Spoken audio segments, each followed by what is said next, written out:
সংসার ভিতরে পড়িয়া আছি আমি। তব নিজ জান কোন মহাজনে পঠিয়া দিলে তুমি। তব নিজ জান কোন মহাজনে পঠিয়াইয়া দিলে তুমি। দয়া করি মোরে পতিতা দেখিয়া খইল আমারে গিয়া।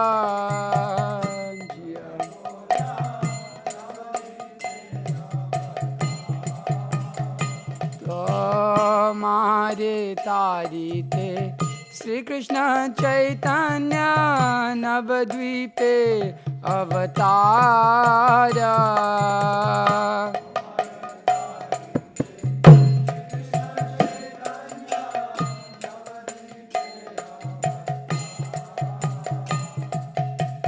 তোমাহেন কত দিনহীন জানে করিলে না ভাব পার।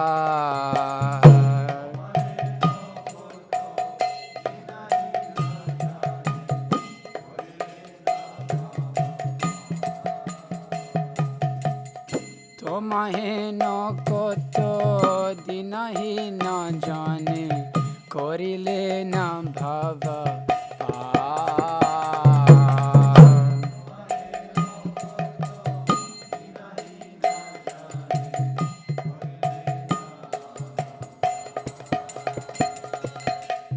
বেদের প্রতিজ্ঞা রাখিবার তরে রুক্মবর্ণ বিপ্র সুতা।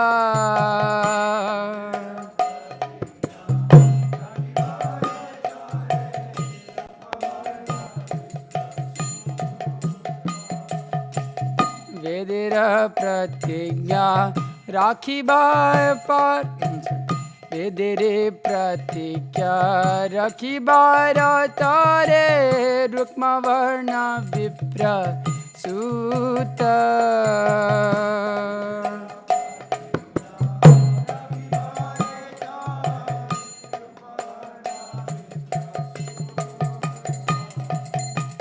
মহাপ্রভু নামে নদিয়া মাথায় সঙ্গে ভাই অবধূতা।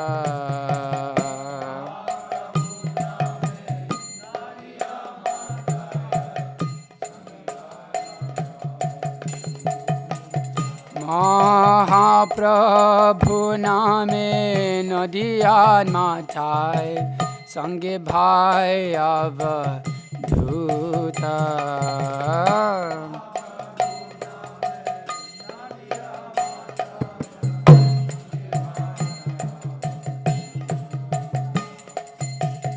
नंदसुत जिने चैतन्य गोसाई निज नाम करि दान।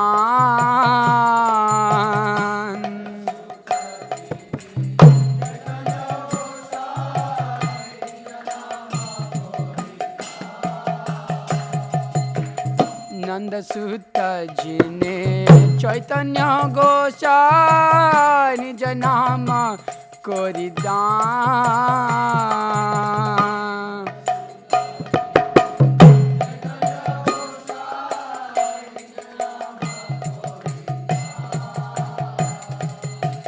तारिलो जगत तुमी ओ जाइया लोह निज परित्राण।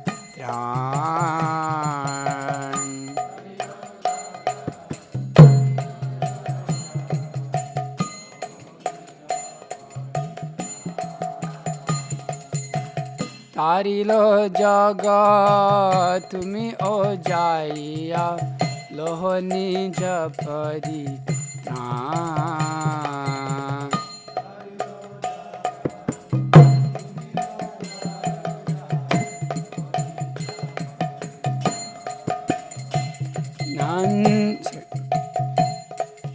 কে কথা শুনিয়া আসিয়াছি না তোমার চরণ তলে।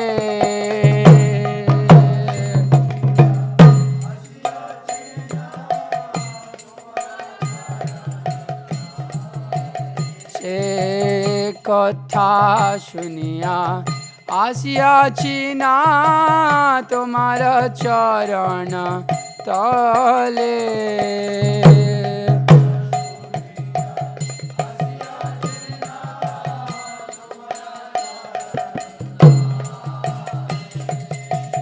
ভক্তি বিনোদা কান্ডিয়া কান্ডিয়া আপন কাহিনী বলে।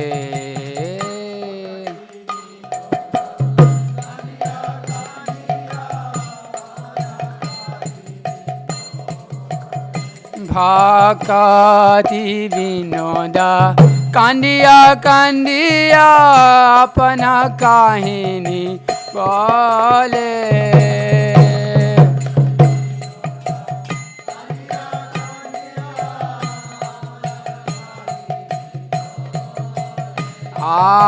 আপন কাহিনী বলে।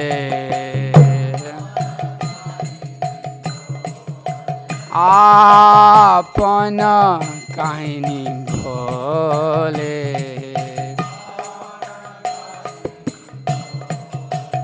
হরে কৃষ্ণ হরে কৃষ্ণ কৃষ্ণ কৃষ্ণ হরে হরে হরে রাম হরে রাম রাম রাম হরে হরে।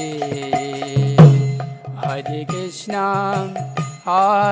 কৃষ্ণ কৃষ্ণ কৃষ্ণ হরে হরে হরে রাম হরে Ram.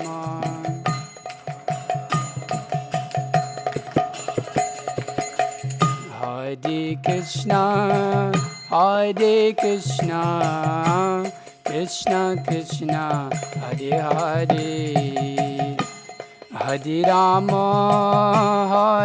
Rama, Rama Rama, Hare Hare, Hare Krishna.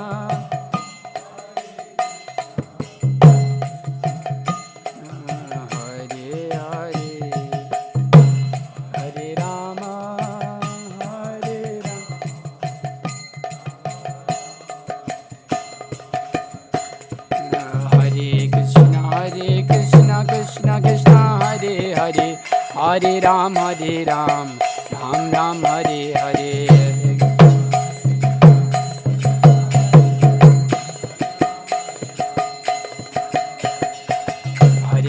Hare Krishna, Krishna Krishna, Hare Hare. Hare Ram, Ram Ram, Hare Hare.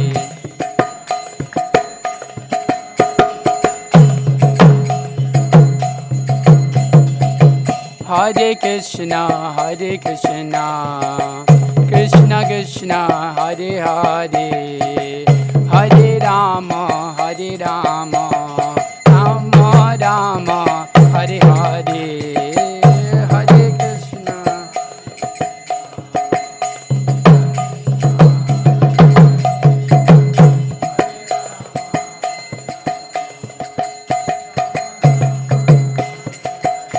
Hare Krishna. Hare Krishna, Krishna Krishna, Hare Hare. Hare Rama, Rama Rama, Hare Hare.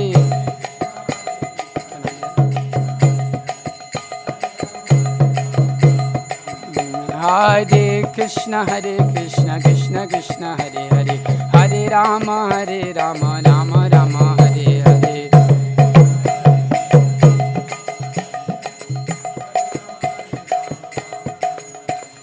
Hare Krishna, Krishna Krishna, Hare Hare. Hare Rama, Rama Rama, Hare Hare.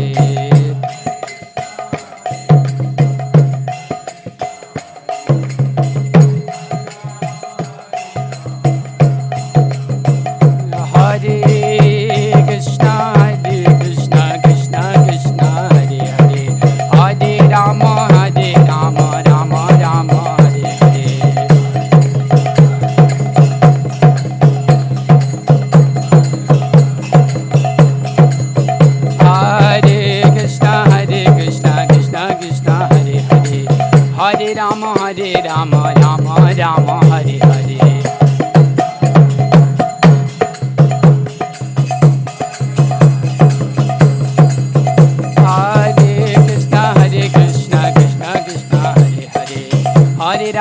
Hare Rama, Rama Rama, Hare Hare.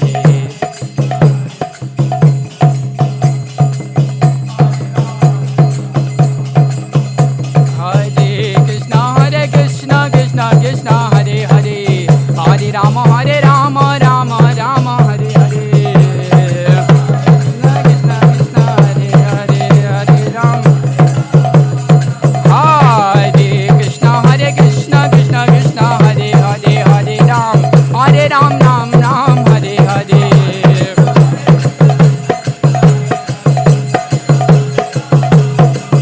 Hare Krishna, Krishna Krishna, Hare Hare, Hare Ram, Ram Ram, Hare Hare.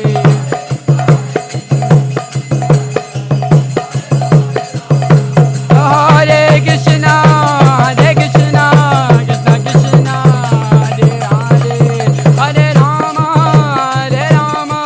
Rama Rama, Hare Hare.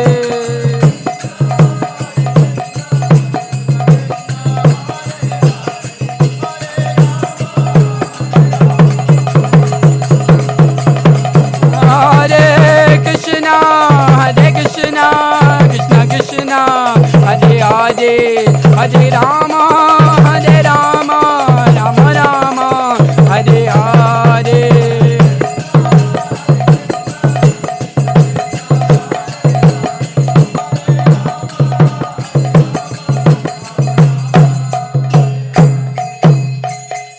Jai Om Vishnupada Paramahansa Parivijayacharya Ashtottara Shatakrishna A.C. Bhaktivedanta Swami Srila Prabhupada ki.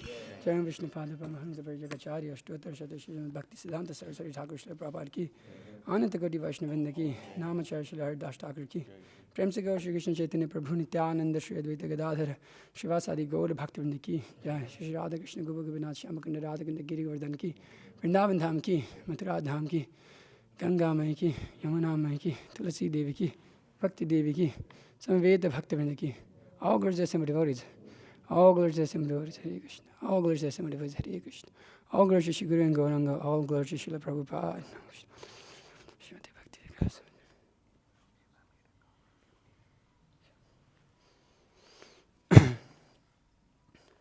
Okay, okay, can you pull up 7:14:42?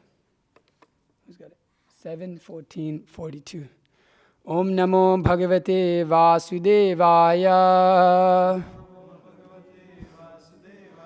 Om Namo Bhagavate Vasudevaya. Om Namo Bhagavate Vasudevaya. Okay, reading from 7:14:42.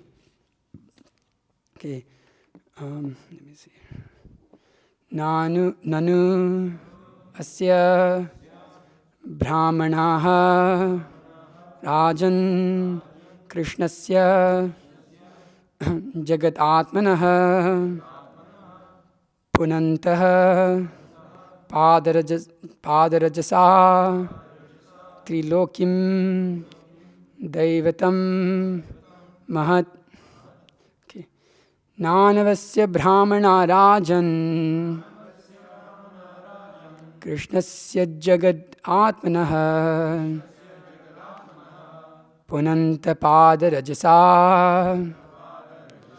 trilokim daivatam mahat. Nanavasya brahmana rajan krishnasya jagad atmanaha punanta padarajasa trilokim daivatam mahat. Nanavasya brahmana rajan krishnasya jagadatmanaha punanta padarajasa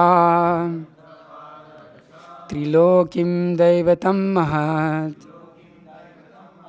Please repeat. Nanavasya brahmana rajan krishnasya jagadatmanaha punanta padarajasa trilokim daivatam mahat. Okay. Anyone else? Nanvasya Brahmana Rajan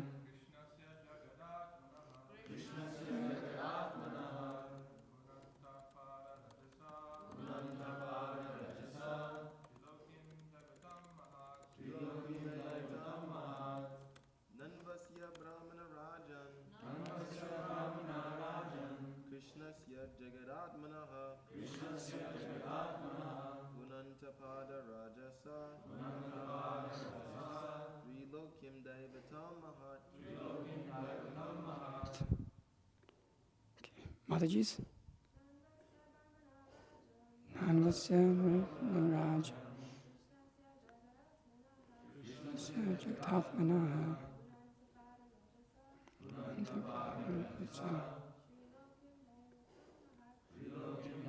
Mahat.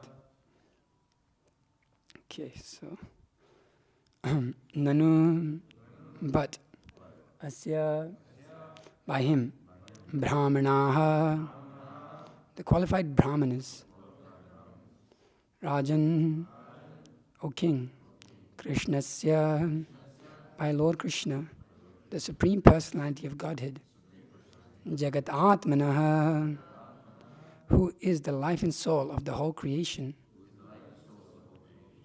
Panantaha, sanctifying, Padarajasa, by the dust of their lotus feet, Trilokim, the three words, Daivatam, worshipable, Mahat, most exalted.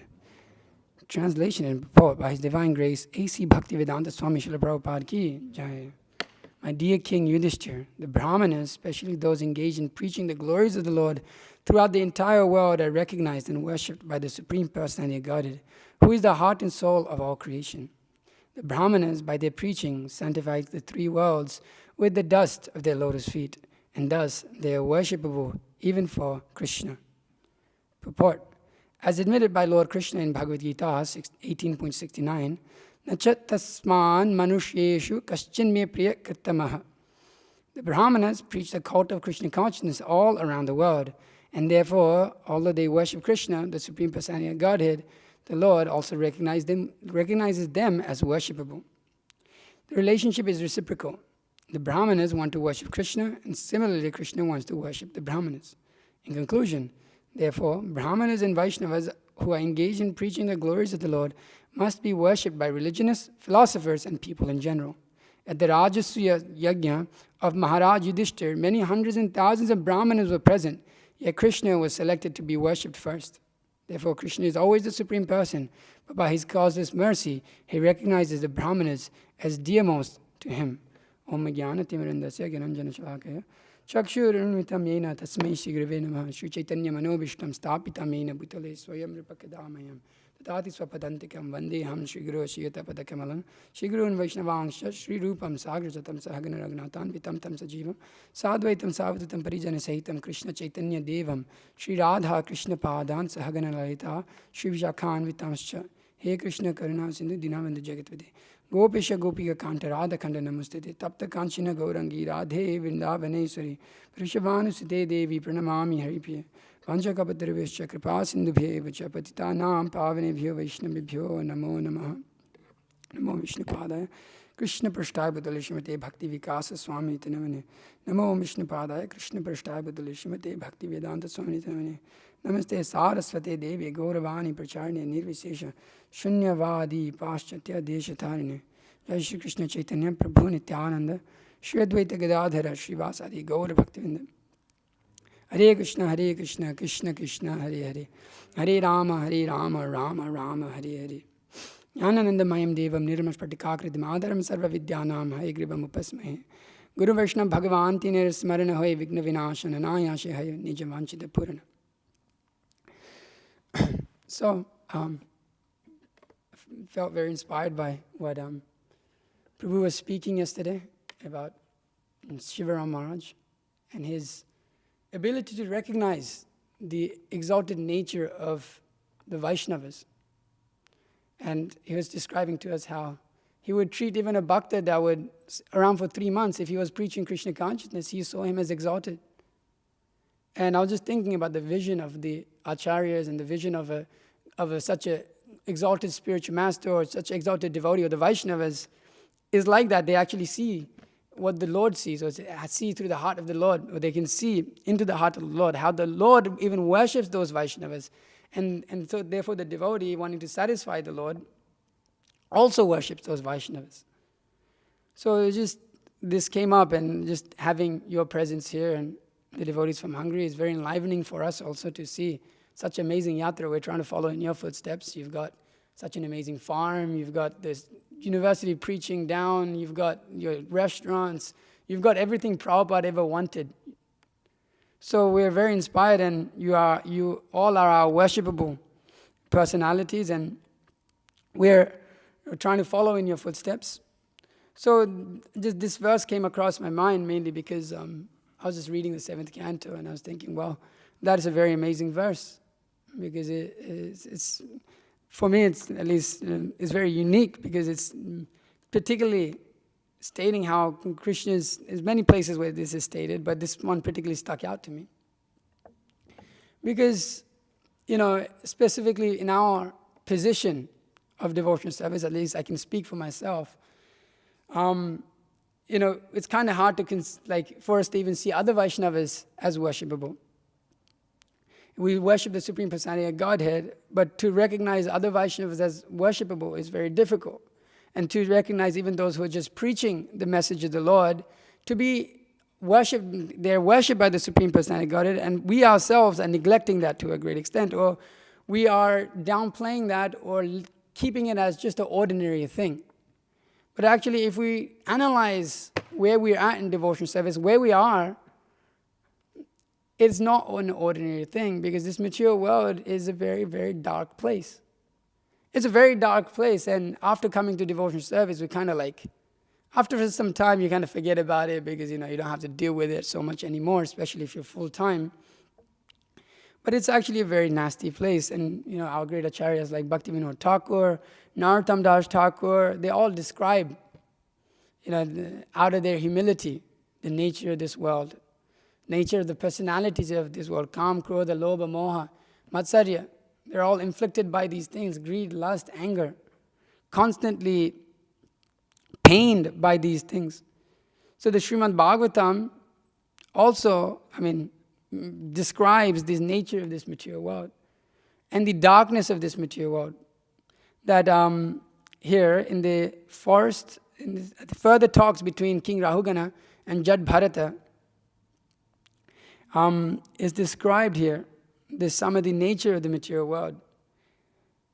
O King Rahugana, in this forest of material existence, there are 6 very powerful plunderers. When the conditioned soul enters the forest to acquire some material gain, the 6 plunderers misguide him. Thus the conditioned merchant does not know how to spend his money, and it is taken away by these plunderers, like tigers, jackals, and other ferocious animals in a forest that are ready to take away a lamb from the custody of his protector. The wife and the children enter the heart of the merchant and plunder him in so many ways. In the forest there are dense bowers composed of thickest of bushes, grass, and creepers. In these bowers, the conditioned soul is always disturbed by cruelly biting mosquitoes, envious people. Sometimes he sees an imaginary palace in the forest, and sometimes he's bewildered by seeing a fleeting fiend or ghost, which appears like a meteor in the sky. My dear king, the merchant, on the forest path of the material world, his intelligence victimized by home, wealth, relatives, and so forth, run from one place to another in search of success. Sometimes his eyes are covered by the dust of whirlwind. That is to say, in his lust, he is captivated by the beauty of his wife, especially during her menstrual period.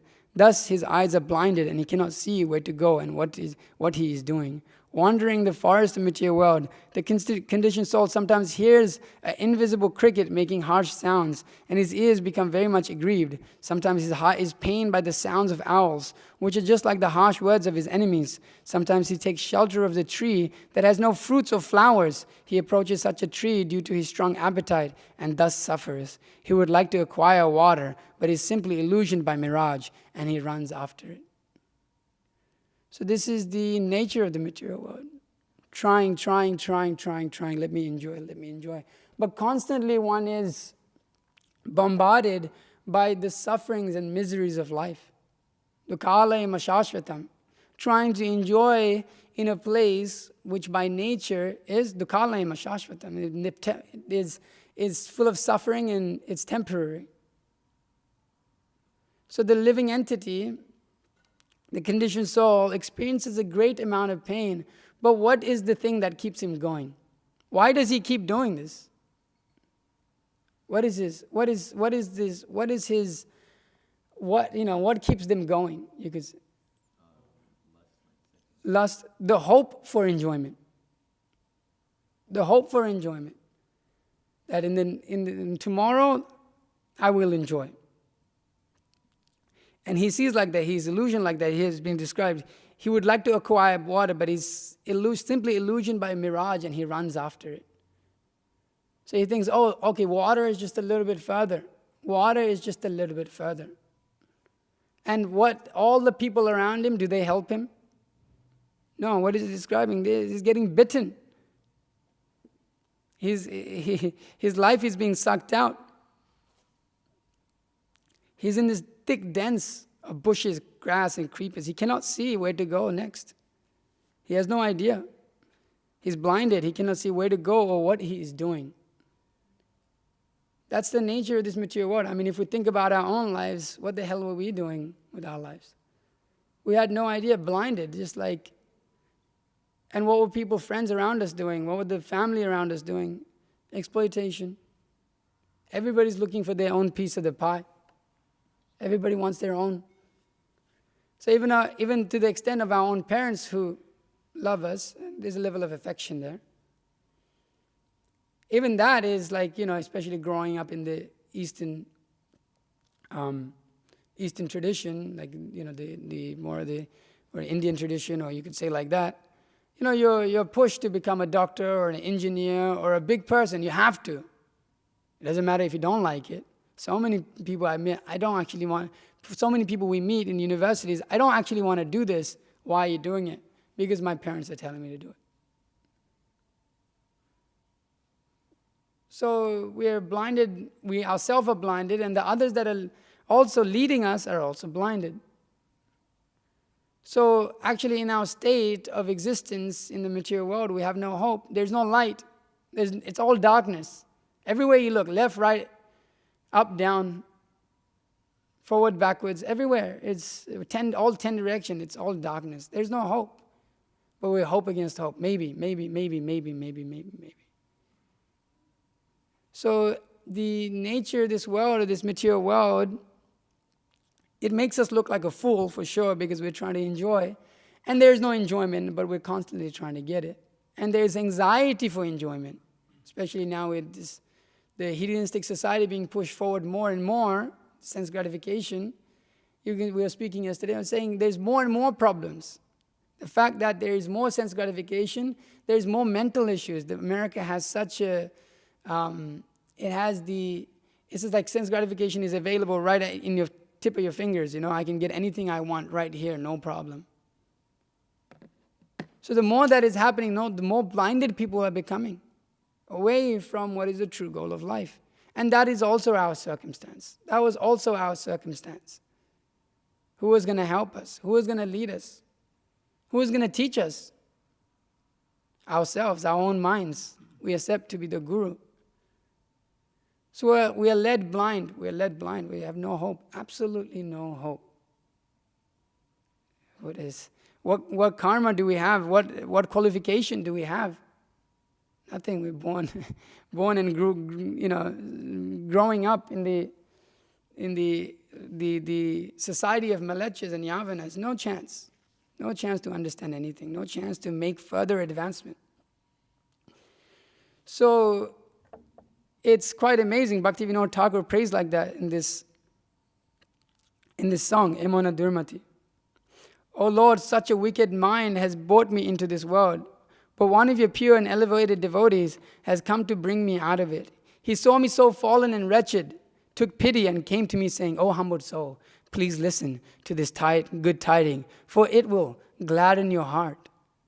Oh my dear soul, you've been through so much suffering. You've been trying to enjoy so many different varieties of enjoyment in this body as a human being and also other bodies as animals, mosquito, fish, whatever you will name it. Yes, you've done it, oh humble soul.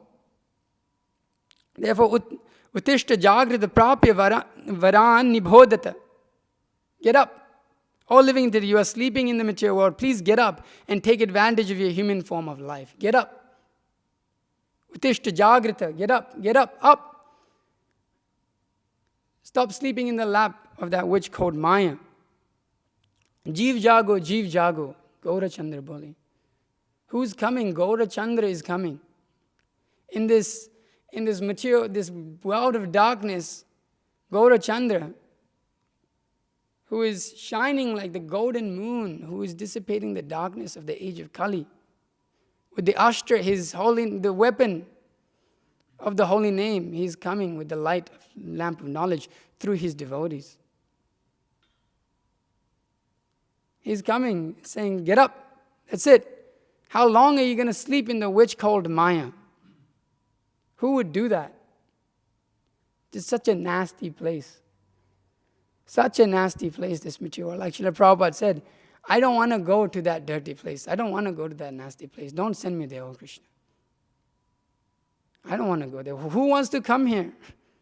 You go out sometimes. And sometimes if you just imagine if I was a karmi out here, or like just being in this atmosphere, who wants to be in this place? Who wants to live here? It's temporary, misery.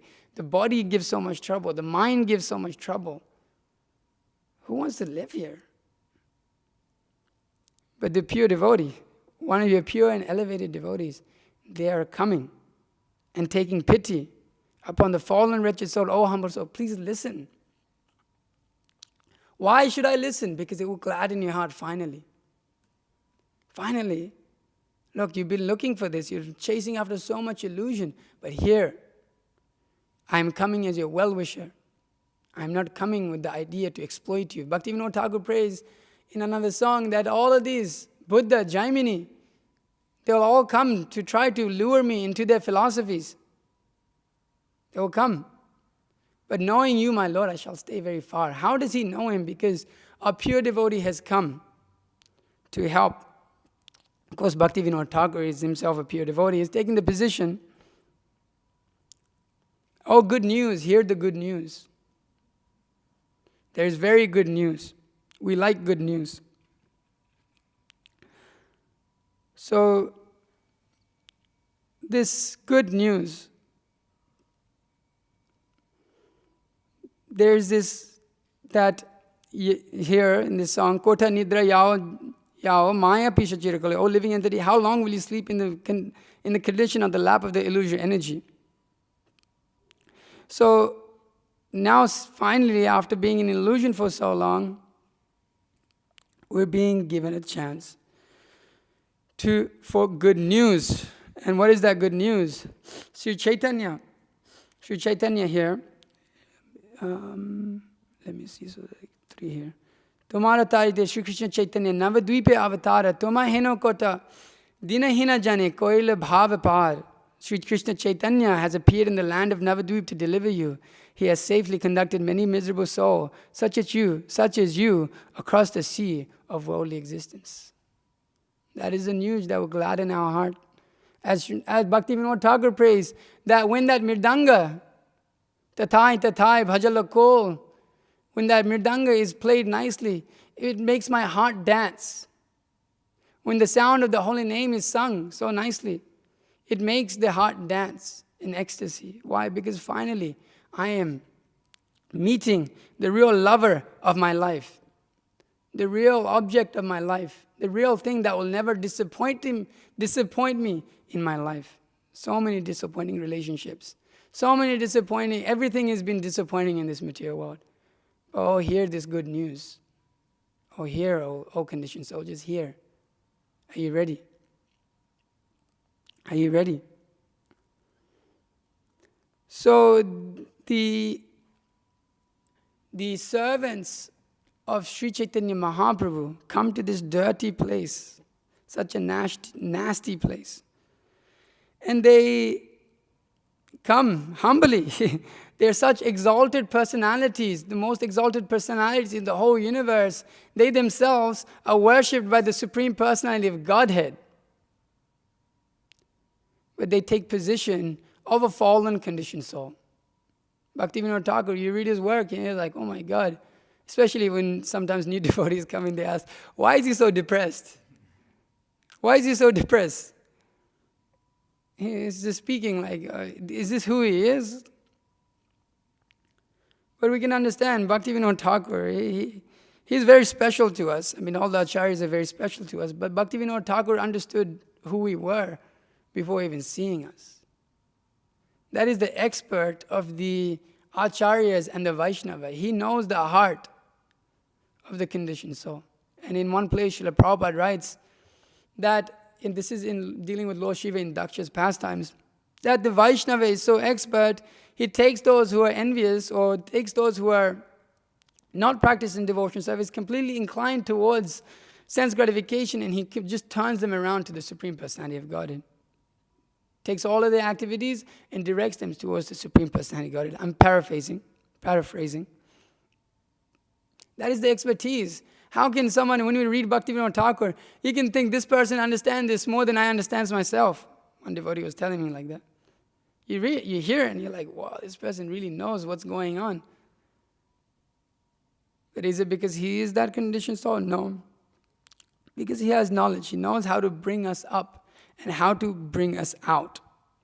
So Narottam Das Thakur, another amazing set of prayers that he composes in his Prarthana, he says, O saintly Vaishnava, although I am very fallen and misbehaved, I still place this appeal before you. My destiny has plunged me in the fearsome ocean of repeated birth and death. Please grab me by the hair and pull me to the opposite shore. My destiny is very powerful. I'm not able to hear the knowledge of spiritual life, and I'm always bound by the ropes of karma. I cannot see any way to escape my condition. I see only suffering, helpless and stricken with grief. I cry. My blind mind cannot see what path is auspicious or inauspicious. My blind mind is helplessly dragged from here to there by lust, anger, greed, bewilderment, madness, and pride. My mind has become immersed in the impermanent satisfaction of the senses, and I could not understand the real goal of life. For this reason, I did not aspire to attain your lotus feet. Narottam Das says, now I am able to see, hear, and touch the Vaishnavas. I have become free from all fear. So our condition is like that. I want to bring the other one up. Our condition is like that. Until we came to the association of Vaishnavas, we're feeling like that. We're still feeling like that. But the Vaishnavas, the mercy of the Vaishnavas is inconceivable. That when we come, we feel fearless. We feel sheltered. We feel protected. Can somebody get some water? Thank you. We feel protected. So Narottam Das Thakur, he's taken our position. He's been like we mentioned many times, that he takes the position, he has the position of receiving love of Godhead from Sri Chaitanya Mahaprabhu himself from the river Padma. But he's praying like this. So, O Vaishnav Goswami, please be merciful to me now. There is no one except you who can purify the fallen souls. Where does anyone find such a merciful personality by whose mercy, mere audience, all sins go far away?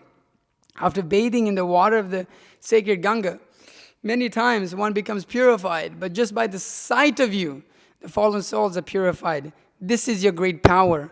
The holy name delivers one who has committed any offense to Lord Hari, but if one commits an offense to you, there is no means of deliverance. Your great heart is always the resting place of Lord Govinda. Lord Govinda says, the Vaishnavas are in my heart. I desire the dust of your holy feet and every birth I may take. Please consider Narottam Das yours and be kind upon him. One more. This is the section called Vaishnav Vignapti, sorry. So, How can an ill-behaved person like me attain devotional service? I have no loving attachment to Shri Guru and Vaishnavas. My mind is endlessly absorbed in Maya, and I don't even have the slightest loving attachment to the Vaishnavas.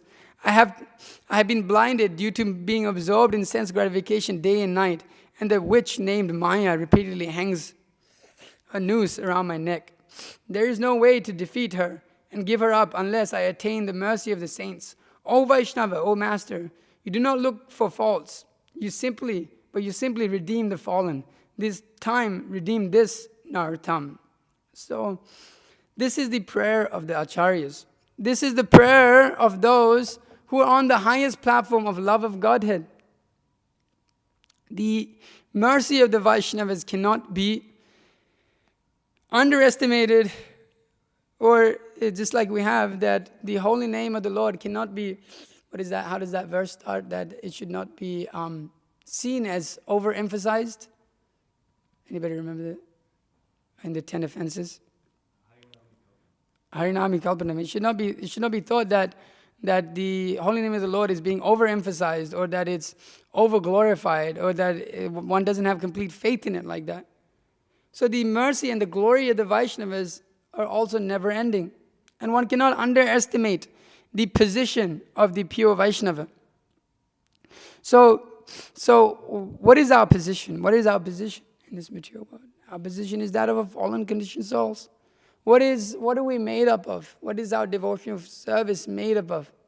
Simply made up of the mercy of the Vaishnavas.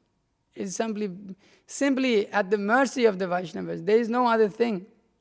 There's no other thing, not by our karma, by our dharma, all of these things we may have done in our past lives. None of those things led us to devotional service. But merely by the greatness of those who go out to preach the message of the Lord, that we've been granted this pure devotional service, or put on the path of pure devotional service.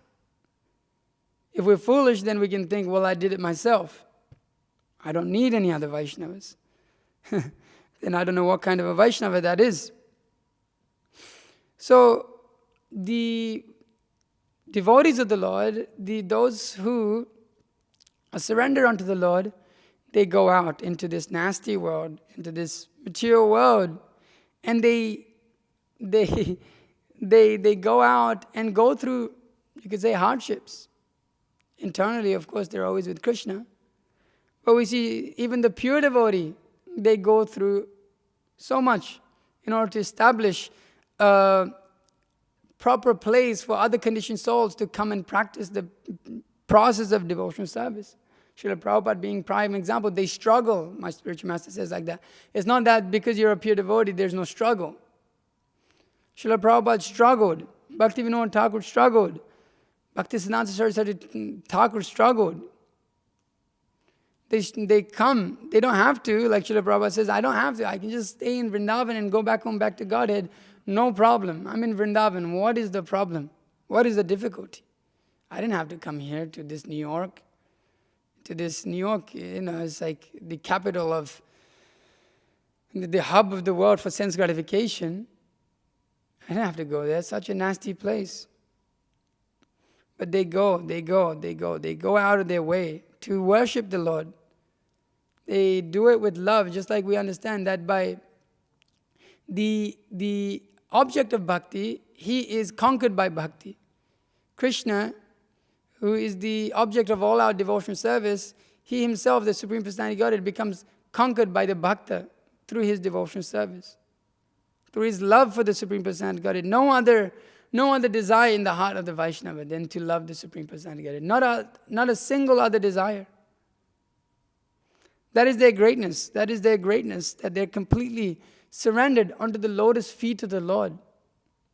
And when we meet them, it's like, water. It's like Bhagavatam is describing. It's like we're in a desert. And if you've ever been thirsty before and not had water, you know what it's like. Just the mouth is dried up. Your throat is dried up. You don't have saliva anymore. And it's just like, it's a suffering condition. But when when on TSKB for us, we can get lemonade, right? But when we can get water or something to quench our thirst, it completely destroys the miseries of life. Even you can experience that when you just like suffering like anything, and you haven't had water, and you drink that, and you've been desiring water. How all the miseries of life just suddenly go away for that second. For that few seconds, everything is forgotten. You're satisfied. But Srila Prabhupada says that's just like the drop in this material ocean. But that association of Vaishnavas, that is like the constant drinking of the nectar of devotion, as Rupa Goswami has mercifully given to us. He's given this nectar of devotion, the ocean of devotion of Krishna. So they go out of their way, they go through difficulty. Why? Simply to satisfy the Lord. As Srila Prabhupada, anytime a verse like this comes up, anytime, Srila Prabhupada immediately comments this. Immediately references this verse, that there's no other servant in this world more dear to me than that those who go out to preach. For those who explain this pure secret to the devotees, pure devotional service is guaranteed, and at the end he will come back to me. Generally it is advised Bhagavad Gita be discussed among the devotees only. For those who are not devotees will understand neither Krishna nor Bhagavad Gita. Those who do not accept Krishna as he is and the Bhagavad Gita as it is should not try to explain Bhagavad Gita whimsically and become offenders. Bhagavad Gita should be explained to persons who are ready to accept Krishna as the Supreme Personality of Godhead. It is a subject matter for the devotees only, and not for the philosophical speculators. Anyone, however, who tries sincerely to present Bhagavad Gita as it is, will advance in devotional activities and reach the pure devotional state of life. As a result of such pure devotion, he is sure to go back to Godhead. Where is that passage where he says that the devotees are more merciful than the Lord? Is the verse after here? After that one? Okay, here. Okay. In the 60th verse of this chapter, the Lord explicitly forbade the Gitas being spoken to those who are envious of the Lord. In other words, Bhagavad Gita is for the devotees only.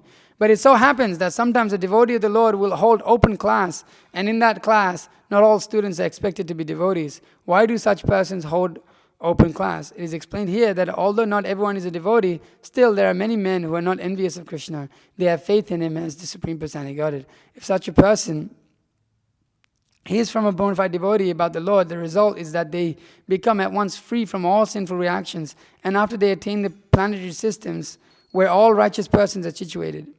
Therefore, simply by hearing Bhagavad Gita, even a person who does not try to be a pure devotee attains the result of righteous activities.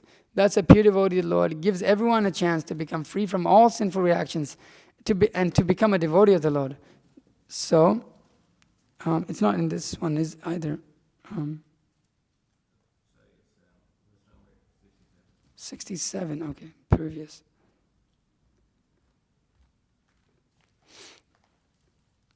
So, let me just find that here.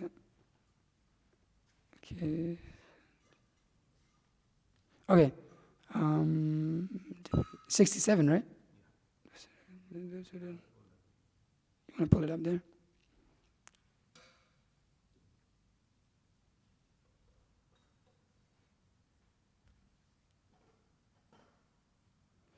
Can you highlight it? It is sometimes found that even demoniac persons who are envious of Krishna worship Krishna in a different way.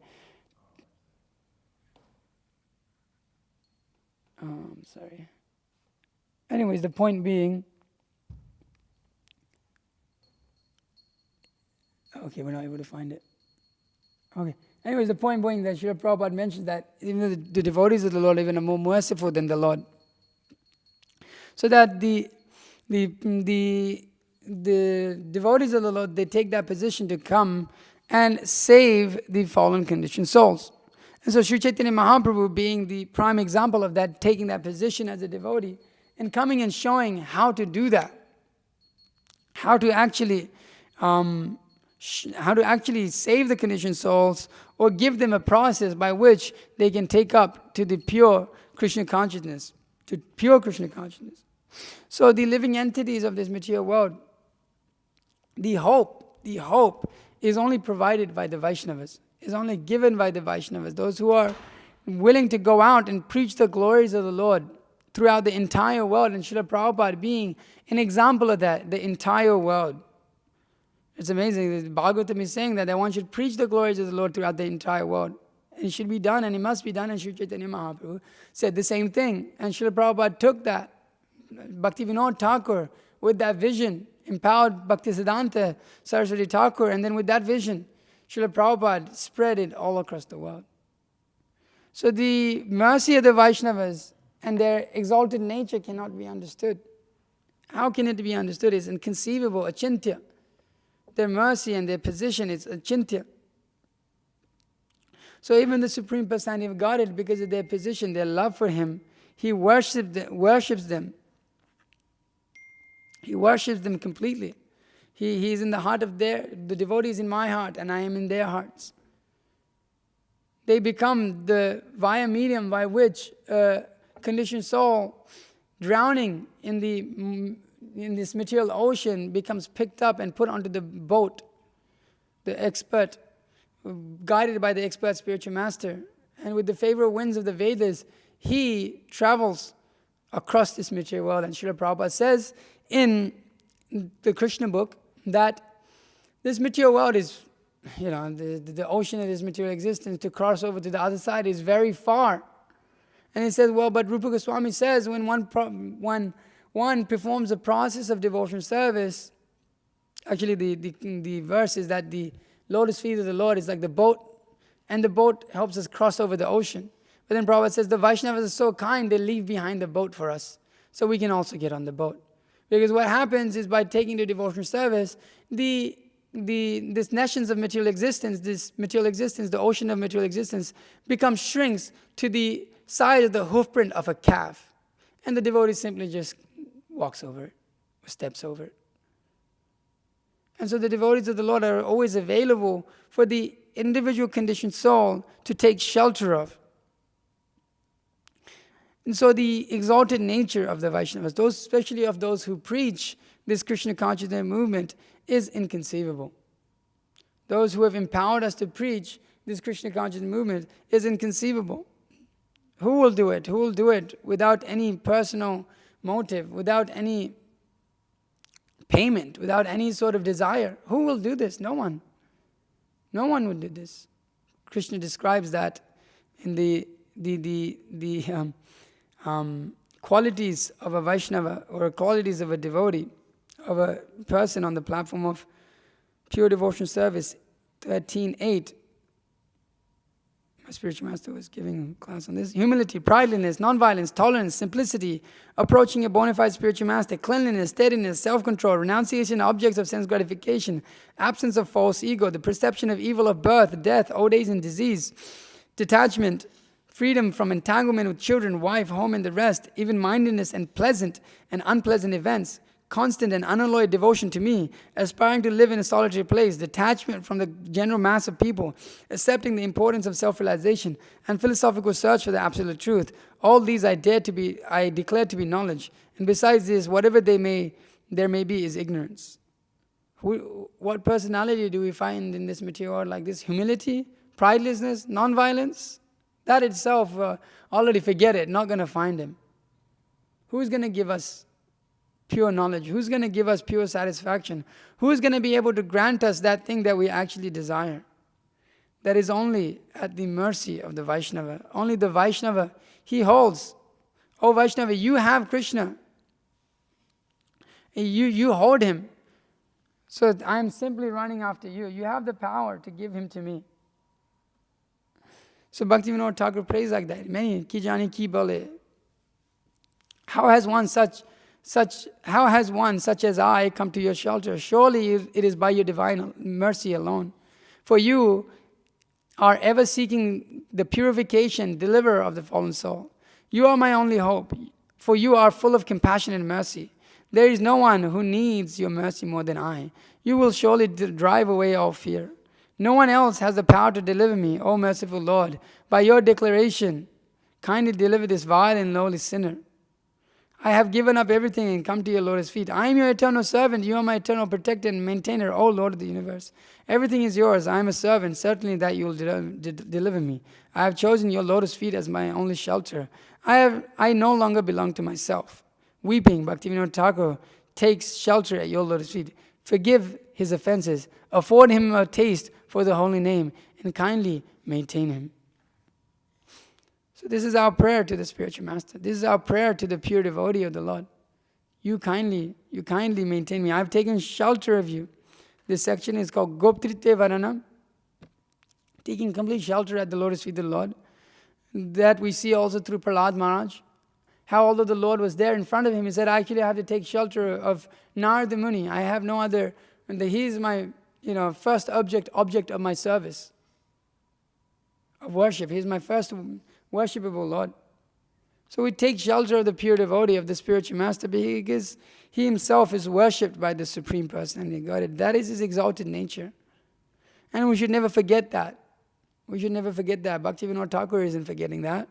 Narottam Das Thakur is not just forgetting it, they're humbly taking a position that they don't even fit, the category they don't even fit into. Or to speak of us, they're teaching us how to approach the Vaishnavas. The lotus feet of the Vaishnavas, they purify all of the three worlds. The dust, what to speak of their lotus feet. They sanctify the three worlds with the dust of their lotus feet. That is their position. That is their position, worshipable. Completely worshipable. No. How can we think otherwise? Therefore, Prabhu was saying how Shivaram Maharaj, who is very inspiring to us also actually, he gave this, obviously you would have heard it, these, I think it's like a 6-series lectures on his Sankirtan experiences. My God, That hearing that, I remember that was in 2022 marathon, that 2021 December marathon. And hearing that, it was just like hearing the words from such a devotee, such an exalted personality. I remember completely fired me up to distribute books. I think the whole ashram was listening to that throughout the whole marathon here. And we're recognizing the exalted nature of this personality out in the cold in Chicago, out in the dangerous places in Chicago, the airports, all of these crazy things are happening. He would say that there was not a day where that they would go out and not see someone get shot in Chicago. But still going out. Let me go out for the Lord. Let me go out for the Lord. And pushing others to go out. He was saying that Shriram Maharaj wanted us out there at 9 a.m. And he also said that, obviously he would say that in those classes. And he says, you should get that experience. What it feels like to work a 12-hour day on book distribution. He said, you should have that experience because that experience will change you as a person. And I was like, I want that experience. I want that experience because we want to be Krishna conscious. It's hard to be Krishna conscious for us in our conditioned state. And so the Vaishnavas, they give us that vision by which to be more Krishna conscious. They give us advice and proper guidance by which to do that. So hearing that, and then hearing yesterday, I was saying how Maharaj, he even, takes the remnants of the bhaktas that come, and it's only 3 months into the program. For us, we're like, we're not having the proper vision. We're like, no, I'm good, I'm all right. Stay away from the remnants of that bhakta. But that Maharaj sees, this bhakta is preaching. He's going out. He's distributing books. And that is his humility. He's taking that position. Let me worship. There's worshipable personalities. They have come to engage in the Sankirtan movement of Lord Chaitanya.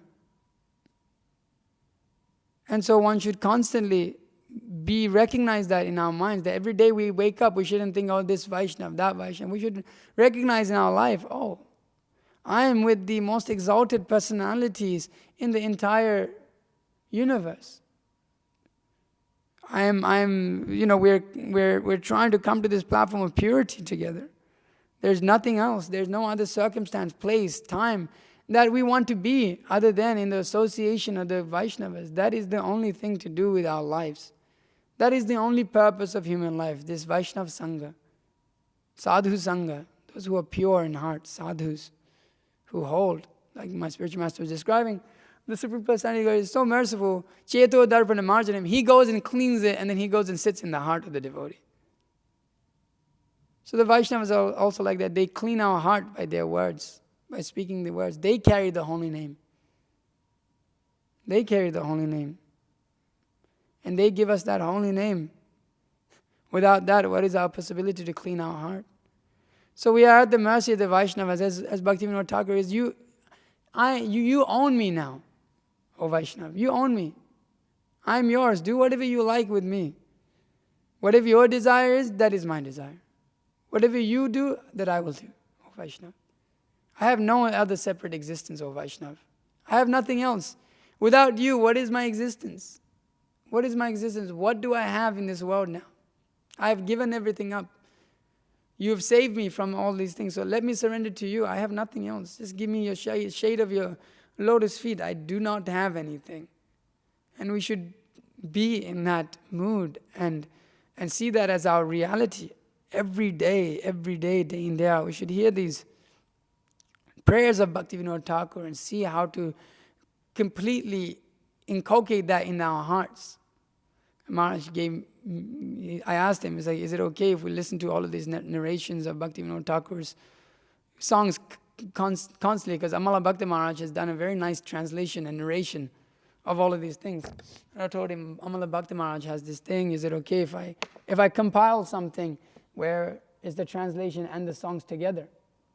Because I remember, for me, when I was going through university, constantly listening to those translations, and just like hearing Bhaktivinoda Thakur's prayers would keep me going in devotional service, keep me like moving in Krishna consciousness.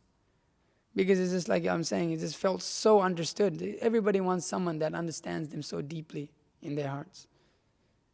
So our Acharyas, Srila Prabhupada, reading his books, he completely understands us. Sometimes you're going through a lot in devotional service or just coming into devotional service and you read Prabhupada's books and he gives you the solution. So this should be constantly in our hearts.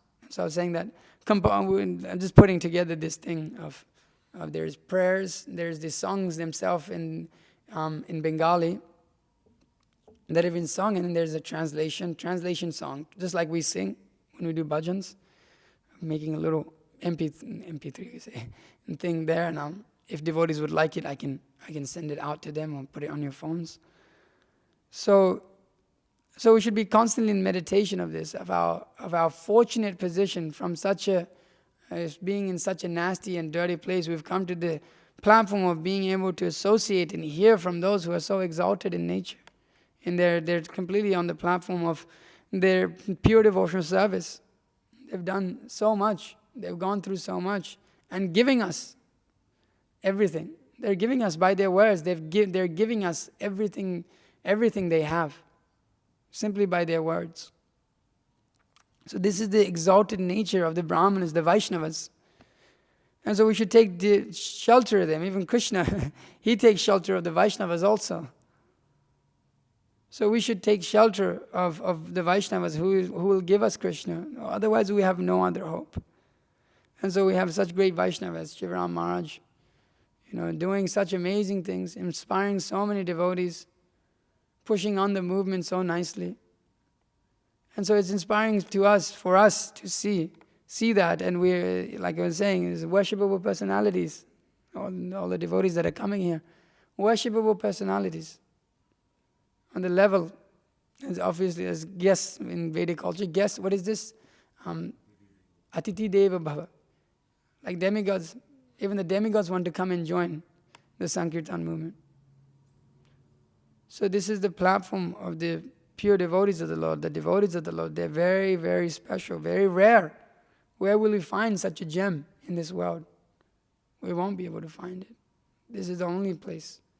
Srila Prabhupada, under Srila Prabhupada's shelter is the only place. Otherwise, you can imagine what our lives would have been like. Just darkness, just darkness. We wouldn't even recognize the darkness that we were in because we didn't know what light was.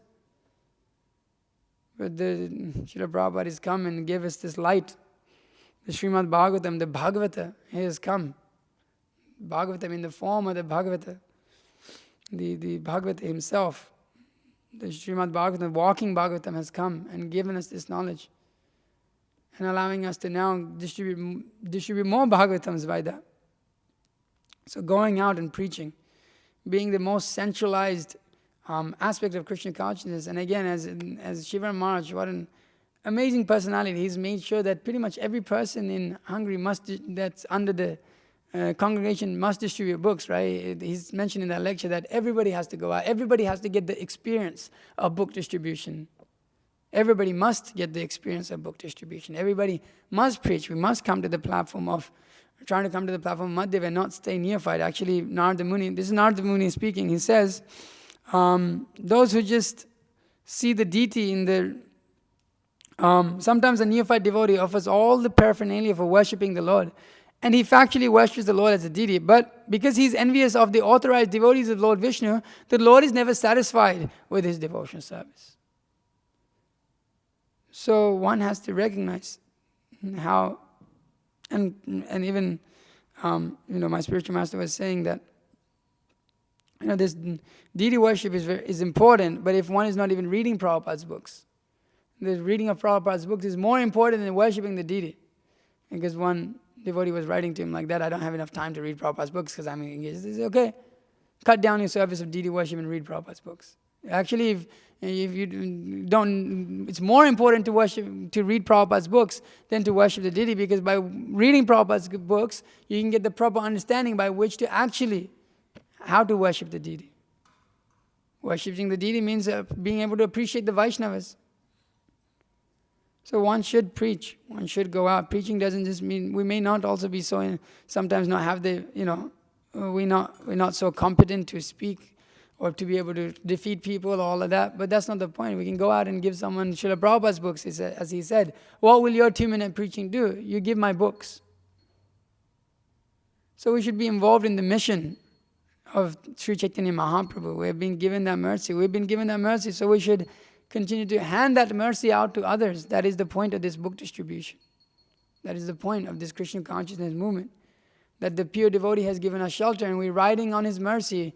We're just handing that mercy out more and more. As Sri Chaitanya Mahaprabhu says, I am only one gardener. How many fruits can I prick? So I require so many people to come and help me. So we should assist. What is our assistance? Obviously, that's the mercy of the Vaishnava that we're allowed to assist, to give our life to this Krishna consciousness movement, not some time, not a little bit at a time, not just this part of our life, but to give our whole life to this Krishna consciousness movement. Whether we're brahmacharis, grihastas, vanaprasthas, sannyasis, the point is that we are devotees. And we're surrendered to the principle of pure devotional service. For our whole life, we've given our youth, I think pretty much everyone in this room has given their youth to the Krishna consciousness movement, which is great, which is amazing, but we should desire to give everything, not end it at 29, not end it at 25, not end it at 26, but give our whole life. This is it. There is nothing more. So as my spiritual master was saying in that, get more serious. Let's get more serious about our japa. Let's get more serious about our reading. Let's get more serious about our hearing and progress in the platform of pure devotional service. Get more serious about having proper association of the devotees of the Lord, appreciating that. And so we will come up in this way. This is required. So Srila Prabhupada is teaching us that. All of our acharyas are teaching us that. And they are all worshipped by the Supreme Personality of Godhead as being mentioned here. So this is from our unfortunate position, we've been given such a fortunate position. So we should take it up fully, not being enamored by name, fame, adoration. Na dhanam, na janam, na sundarim, kavitam, va jagadisha kamaye, mama janmani shari. Sorry, why am I messing that up? Mama janmani shari bhavatad bhakti rahita kitoi. There's nothing else to be had. Just surrender to Krishna. It's easy to say, hard to do. But we can endeavor. We're very eager to become humbled. We're very eager to become humble in devotional service.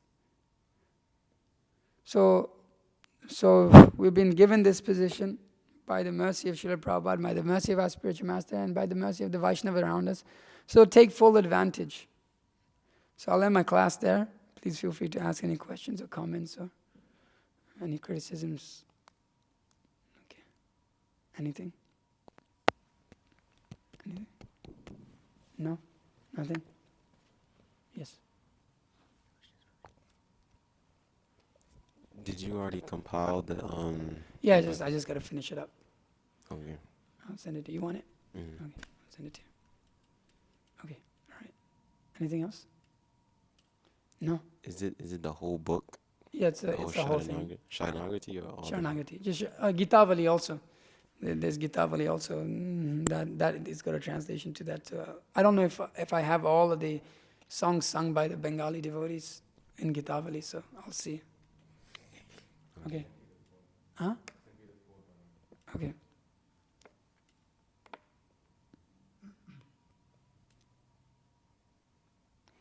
So, okay, it's in the Bhagavatam, 115.8. Yeah, I thought it was. We always thought it was. I thought it was in that particular purport of that. Yeah. Devotees are therefore more merciful than the Lord, and in devotion service, the mercy of the devotee is more valuable than the mercy of the Lord. So there you go. Yeah, Prabhuji has a comment. A question.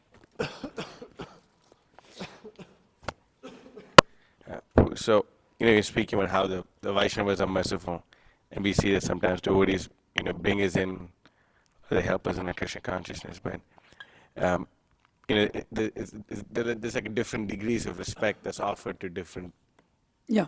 So, it's not that we offer the respect that we offer a guru to someone else. Yeah. So, could you speak about, the proper application of that principle? Because Bhaktivinoda Thakur says, Sakala samana kori deshakati. Then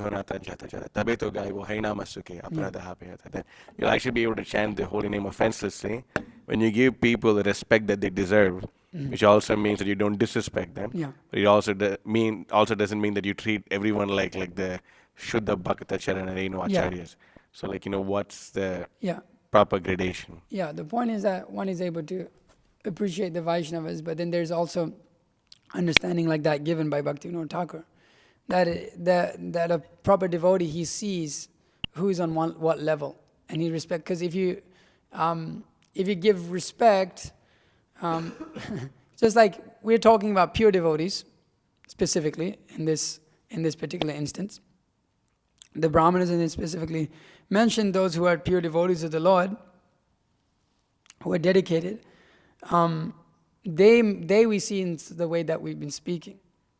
But then when we there's obviously within devotion service, as we have clear experience of those who we're in devotion service, but we're going through anartha nivriti. We have all of our horrible qualities from living in the material world. So it's not that we mistaken that for pure devotion service. That is a very key important point. Specifically, I'm mentioning devotees who are exalted of that nature, but it also should be understood that amongst the association of devotees, one should see where somebody is at.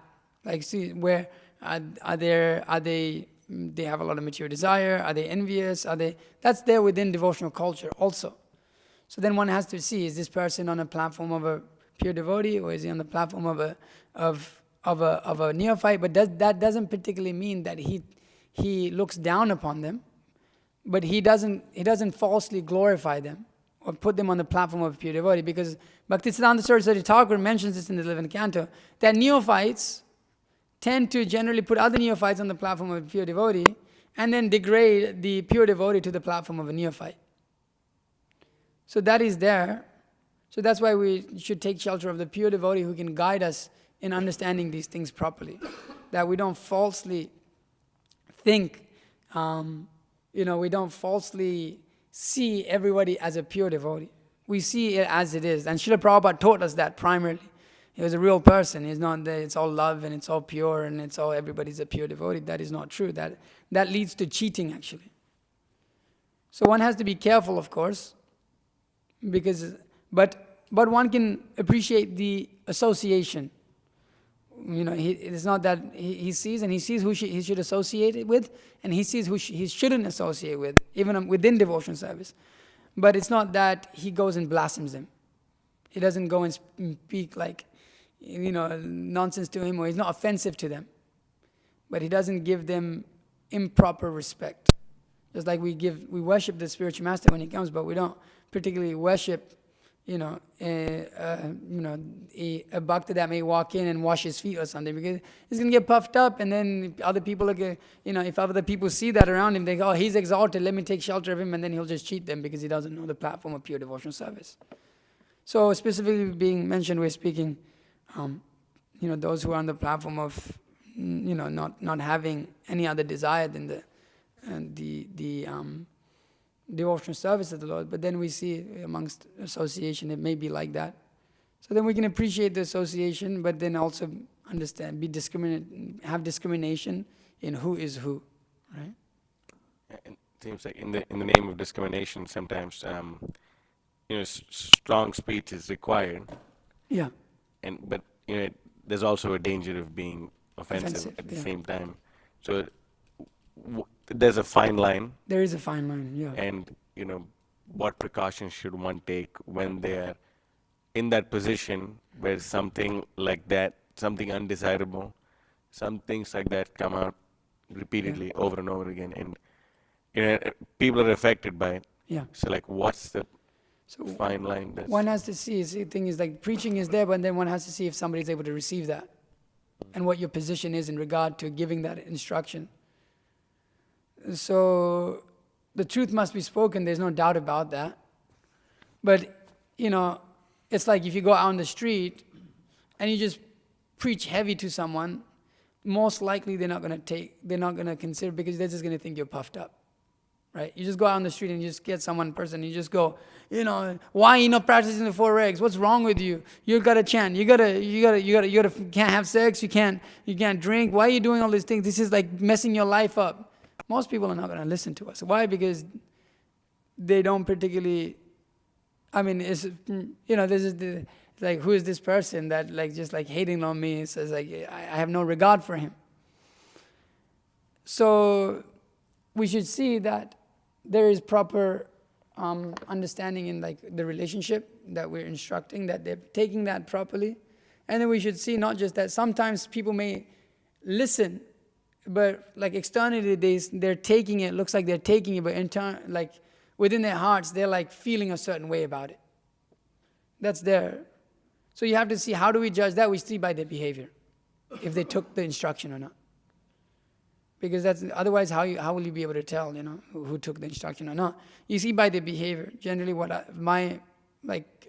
over the years is you instruct someone maybe once, twice, and if you see that they're not taking that, then you step away. Then you don't have anything.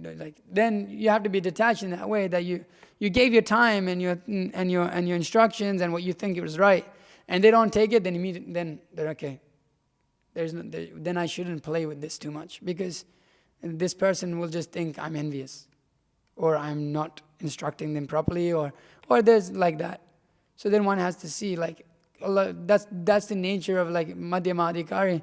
He's able to see where they're at, and he's able to judge and kind of see how to bring them up. If they can't accept instruction so heavy or strong preaching like that, then he sees how to bring them to that platform, so they end up with the same result, but the way they take it is maybe a little longer. So then, because that might be more conducive to their devotional service, sometimes they may just dip out when we're like that. So you have to see, it's not that we should continue preaching the way we preach, or that means that we speak on the platform of pure devotional service.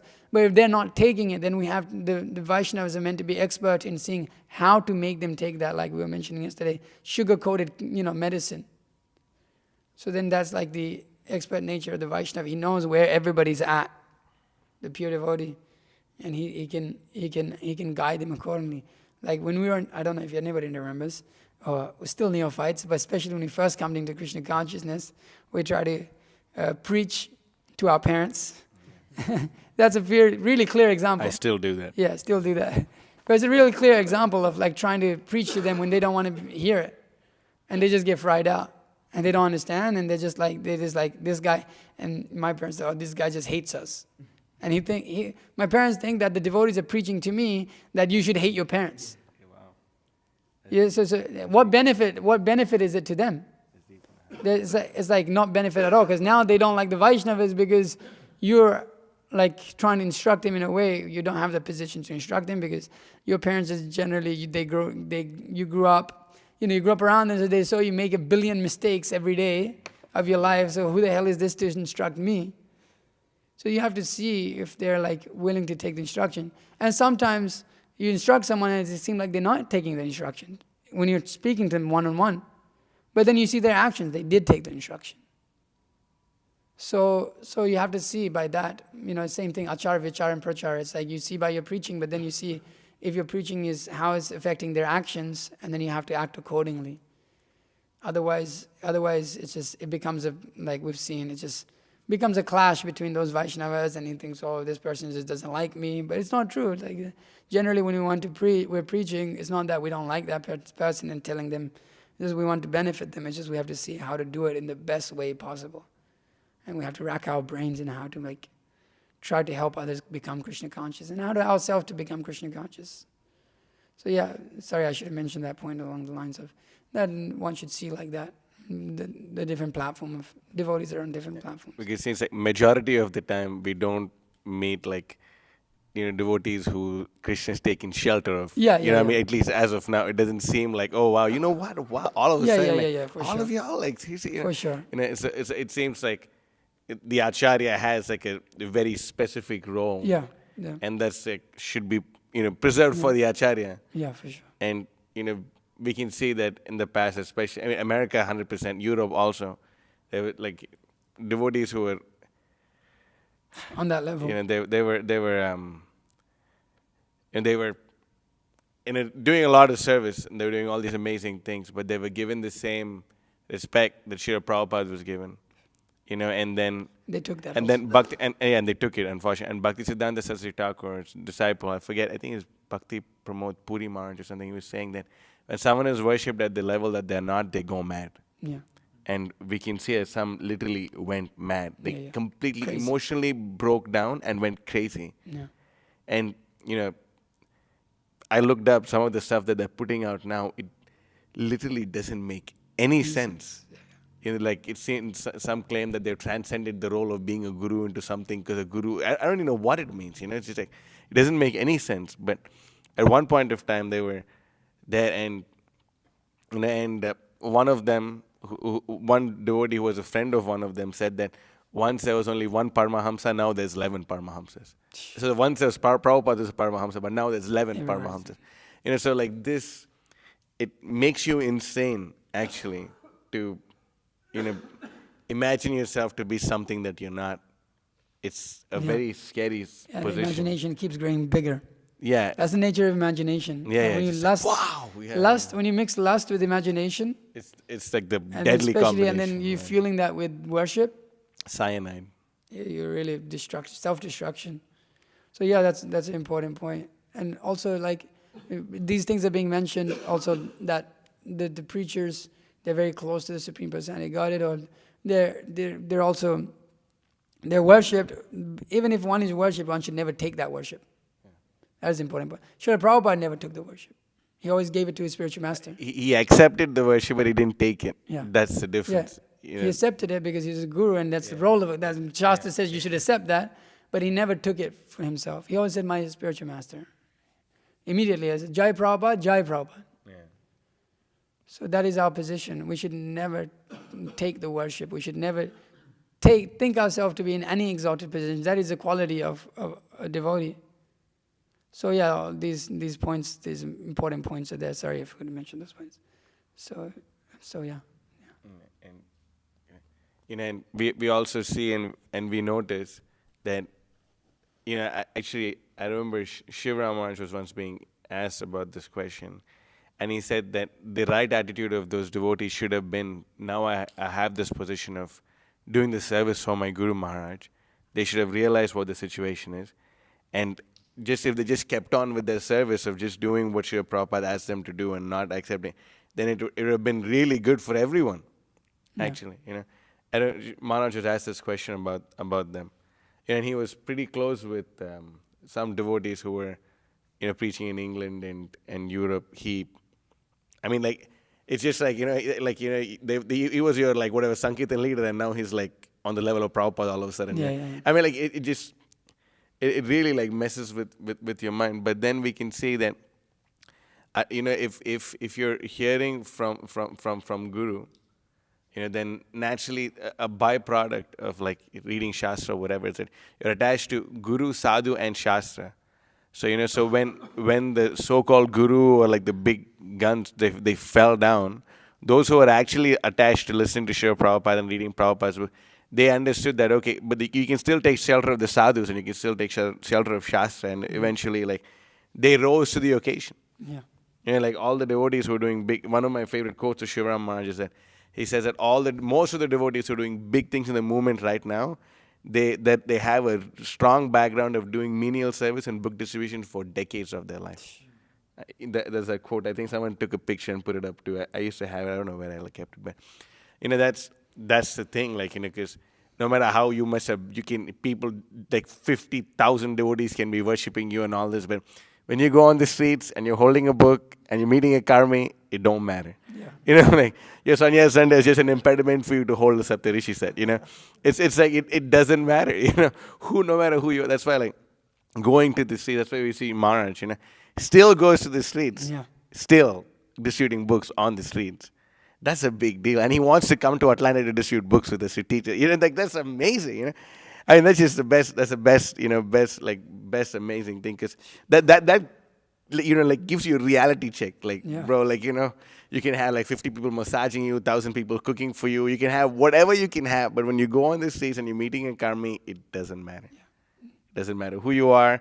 Even if you distributed, like, 5 million books a day before, the next day you got to start from zero. Yeah. It doesn't matter. Sankirtan. Yeah, I mean, you're forced. I mean, what option do you have? Like, imagine, like, like, all of a sudden you're not distributing books and, like, you're freaking, like, Bhakta is doing more books than you land. That's embarrassing, bro. I'm like, his Guru, like, what's going on? But, it doesn't matter. When one is really humble, they know that they're not the doer, when you go out and if you keep going out, even if you're getting puffed up and you're attached to the service, Krishna will smash you and put you back in there. Now do it right. Yeah. Now you're going to get puffed up again. I'm going to smash you again, put you in there and do it right until you fully plunge yourself in the fire of Sankirtan and get purified with the Sanatas. You can find, there's this in, I think, 8th canto, 7th canto, in one place Prabhupada says like that, the Krishna, even though whoever falls away from devotional service, they follow Krishna, orchestrates that so they can immediately get back on that platform. He makes them go through something. He makes them go through something in order to just put them back onto that platform of devotional service. So Prabhupada is saying, like, those who go away, they will be, because this is in regards to, Indradumna Maharaj. He writes like that. It's really, really, really special. The Gajendra? Sorry, right. He says exactly that. Devotees of the Lord, he puts them in a place of going away from devotional service in order to purify them and put them back into devotional service and bring him to an exalted position. Because Gajendra is like that. He's like Indradumna Maharaj, whatever. He used to chant so many verses, became an elephant still attached to his wife and children. But then, whatever, he put him in such a position where, okay, I can't enjoy life anymore. That's it, forget it, surrender. And then Vishnu comes, leaving all his weapons behind. And they run behind They him. run behind him. Yeah. And so it's like, Krishna is, that's the thing. The most important thing is especially get attached to service. Yeah. And the best service to get attached to is serving the Vaishnavas. Yeah. Because you get attached to serving the Vaishnavas, even if you're a big rascal or whatever, it's like Krishna, like, oh, you know what? He's attached to serving the Vaishnavas. So you know what? Let's facilitate that. And then the Vaishnavas also, that's like the best. Kala Krishna Das. Kala Krishna Das, yeah. Kala Krishna Das is the primary case of that. Yeah, he was really attached to serving the devotees and taking their remnants. And then, then once Lord Chaitanya, he was washing his feet and devotees were like taking like that water. And he told he told Govinda, don't let anyone take this water. And then in front of Lord Chaitanya, Kala Krishna Das takes 3 full gulps of it and he said, okay, enough. He lets that, for those who are servants of the Vaishnavas, Krishna is like, he really looks out for you. Who's the other one? Kalidas, the one that goes into the trash and takes the... That's the same person, Kala Krishna. No, it's not Kali. So Kali, yeah. Kalidas is... He goes. I don't think his name is Kali. Kalidas? What is But it? it's something, Krishna something. I don't know. I'm not. I don't remember. Anyways, it's- but I'm talking about him. I'm not talking about. But then Kali there's Krishna. other him too. He wouldn't go in the assembly of the Vaishnavas. He would go into the trash and take their remnants from there. Yeah, can't imitate then. No. You'll fall sick. When yeah, If it's fresh. fresh. Okay, yeah. Thank you. Anything from the Madhajis? No. Okay. Srimad Bhagavatam ki